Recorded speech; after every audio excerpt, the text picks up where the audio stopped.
चल तुमड़ी बाटू बा। एक गांव में रामी नाम की बुढ़िया और उसकी बेटी रहती थी। बुढ़िया ने अपनी बेटी की शादी दूर एक गांव में कर दी। बहुत दिन बीत गए।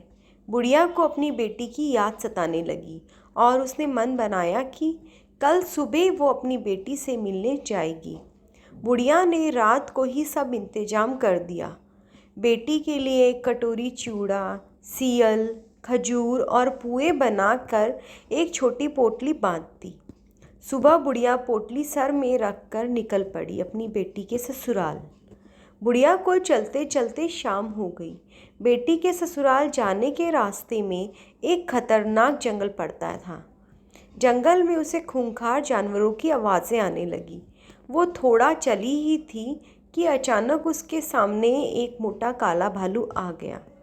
भालू बुढ़िया को खाने के लिए उसकी तरफ बढ़ा, पर बुढ़िया ने हिम्मत बांधी और उसने हाथ जोड़कर कहा, बेटी के वहाँ जाऊंगी, दूध मलाई खाऊंगी, खूब मोटी होके आऊंगी, तब तू मुझको खा लेना।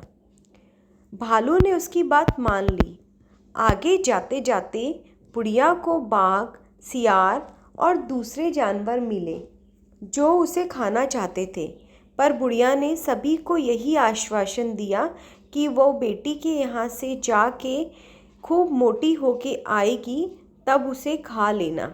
जैसे तैसे बुढ़िया अपनी जान बचा के बेटी के ससुराल पहुँची। रात भर माँ बेटी ने खूब बात करी। बुढ़िया ने गांव वालों और पड़ोसियों का हालचाल अपनी बेटी को बताया।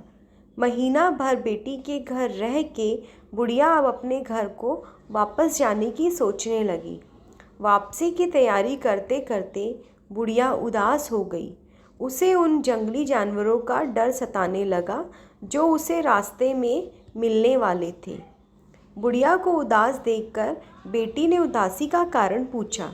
अंततः बुढ़िया ने अपनी बेटी को सारी आपबीती सुना दी। बुढ़िया की बेटी बहुत चालाक थी। उसने अपनी सास से थोड़ा बहुत जादू टोना सीखा था। बेटी ने एक बड़ी सी तुमड़ी, सूखी हुई खोखली गोल लौकी बनाई। थोड़ी पूड़ी और पुए पोटली में बांध बुढ़िया को तुमड़ी में बिठा के उसके कान में कुछ मंत्र बोले। मंत्र बोलते ही तुमड़ी रास्ते में चलने लगी। जंगल में पहुंच के बुढ़िया को सबसे पहले बाघ मिला। बाघ ने कहा, ओ तुमड़ी, क्या तूने कहीं वो बुढ़िया को देखा जो यहाँ के रास्ते से अपनी बेटी के वहाँ जाके मोटी होके आने वाली थी? तुमड़ी के अंदर बैठी बुढ़िया ने कहा, चल तुमड़ी बाटू बाट, चल तुमड़ी अपने रास्ते। मैं क्या जानूँ बुढ़िया की बात, और तुमड़ी चल दी। ऐसे ही भालू मिला और भी जानवर मिले। बुढ़िया तुमड़ी के अंदर से सबसे यही कहती रही, चल तुमड़ी अपने रास्ते, मैं क्या जानूँ बुढ़िया की बात। हर बार यही जवाब मिलने पर जानवरों को गुस्सा आ गया और उन्होंने तुमड़ी को तोड़ दिया। रामी को देखकर उनमें उसे खाने की होड़ लग गई और वो आपस में लड़ने लगे। मौका देखकर रामी एक पेड़ पर जाकर बैठ गई। जानवर नीचे बैठकर उसके आने का इंतजार करने लगे। रामी को अपनी बेटी की बताई हुई बात याद आ गई।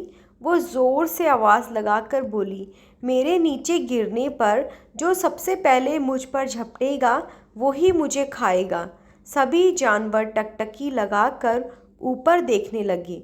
बुढ़िया ने पोटली से मिर्च निकालकर उनकी आंखों में झोंक दी। जानवर तड़प कर इधर उधर भागने लगे और रामी पेड़ से नीचे उतरकर अपने घर चली गई। रामी की समझदारी ने उसकी जान बचा ली।